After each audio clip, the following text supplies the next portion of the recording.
A large fireball streaked across the sky and crashed near Harry's farm. Harry and his wife rushed out to see what had happened. It was a huge, spherical spaceship. Harry was excited, and the next day he brought tools to try to repair the spaceship. As time passed, Harry's wife became pregnant and gave birth to 2 children. 30 years passed and the 2 children grew up while Harry and his wife grew old. One day the family came to the spaceship and Harry announced that he had fixed the spaceship. He tried to open the door of the spaceship. When the door opened, an old man appeared who looked exactly like Harry.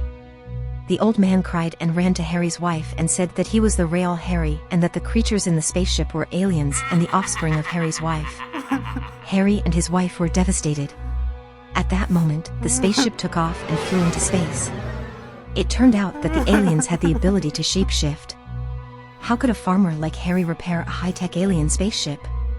In his youth, Nick had raised a rare creature that had quickly propelled his value to new heights. However, as he grew old, his 3 children began to squabble over the division of his assets.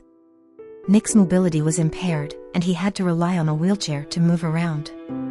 Witnessing their father's declining health, the children demanded an immediate distribution of wealth. With a heavy heart, Nick opened the safe and handed over the stack of banknotes to his offspring.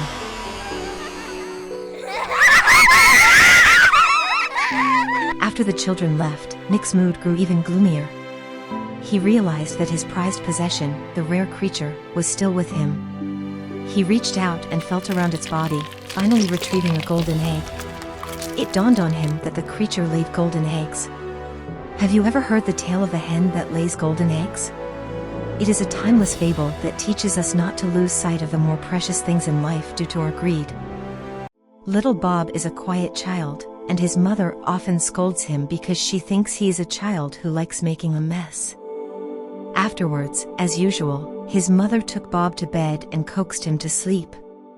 At this time, there was a pair of eyes outside the window that had been staring at them. The next morning, Bob's mother came to his room and found the floor covered in mess.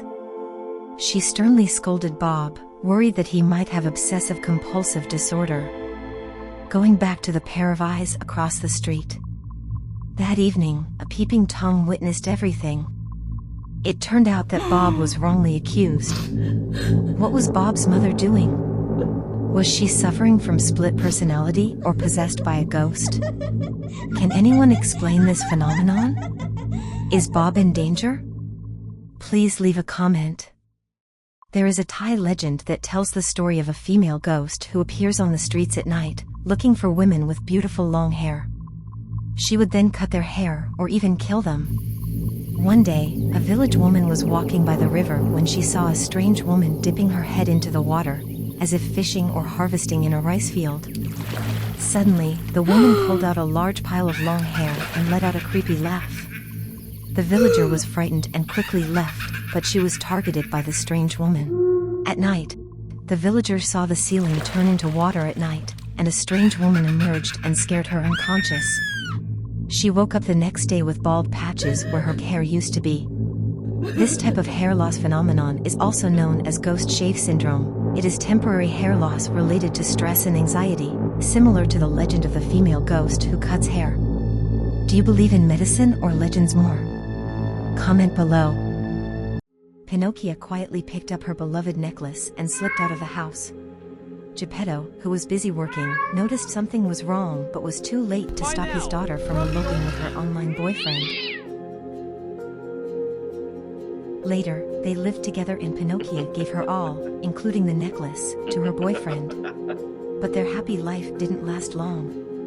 Pinocchio became pregnant, and the scumbag cheated on her with another woman in front of her. Pinocchio expressed her dissatisfaction, but the scumbag beat her and kicked her out.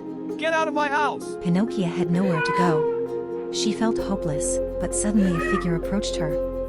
It was her father Geppetto, who quietly brought her daughter's necklace to find her. The two hugged and cried.